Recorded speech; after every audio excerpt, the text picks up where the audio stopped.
And here we are at the NASCAR Hall of Fame. I'm Buzz Cutler with NASCAR Hall of Fame resident historian Buz McKim. You saw it said 1970s, and most people think of the restrictor plate as a relatively modern addition to NASCAR, but 1970 they started using restrictor plates way back then? Yeah, they did this originally in 1970 as a cost-cutting measure.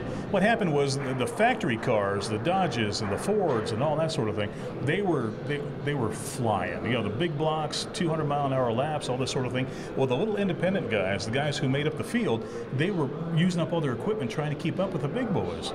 So it was getting more and more difficult for these independents, which made up the majority of the field back in the day, to compete. They were running out of equipment. They were running out of money. So this was really a cost factor here. What NASCAR thought they would do is by slowing the cars down, it would kind of help everybody compete. The little guys wouldn't have to use up so much money. So they started in mid-1970. They first came about in Michigan, and Charlie Glassback won the race. In fact, that's the flag from the first restrictor plate race.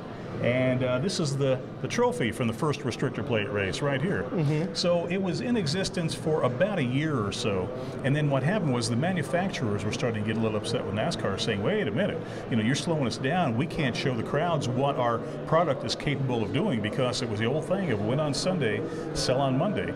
So at the behest of the manufacturers, NASCAR went ahead and took the restrictor plates away. And you can see how amazing the difference was. Now, on the right here is the spacer that would go between the carburetor and the intake manifold. Look at the size of the openings there for the fuel to get down. Well, this is the restrictor plate, so you're going almost like from a silver dollar to about a nickel, and you can see where it really slowed those babies down. Junie Dunleavy, the legendary car owner, he loaned us these. These are his own personal plates from 1970. In 1987, the restrictor plate came back again because the cars were running way over 200. Bill Elliott had just set the ultimate qualifying record at Talladega for 212 miles an hour. And then during the race, Bobby Allison lost the counterbalance off the end of his crankshaft. It blew out a tire, and it put the car up into the catch fence. That's when NASCAR said, wait a minute, we're going to have to slow these down. We don't want a car to go into the grandstand. So at Daytona and Talladega, the restrictor plate has been in fashion since 1987. And they've used it sporadically at some other tracks, haven't they? Didn't they try it at some downforce tracks? Yeah, and I want to say if memory serves me correctly, they tried it one year at New Hampshire. That's right. It was New Hampshire, which you wouldn't really call a downforce track. No, it was. They were going through some serious times at that track, and they were trying to, you know, do whatever they could to see what would happen if one of those deals. But anyway, that's the history of the restrictor plates.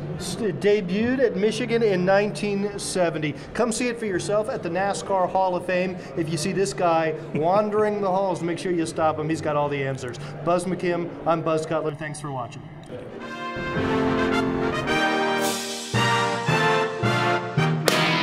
Rowdy.com. Say it like it is. Say what like it is? Rowdy.com.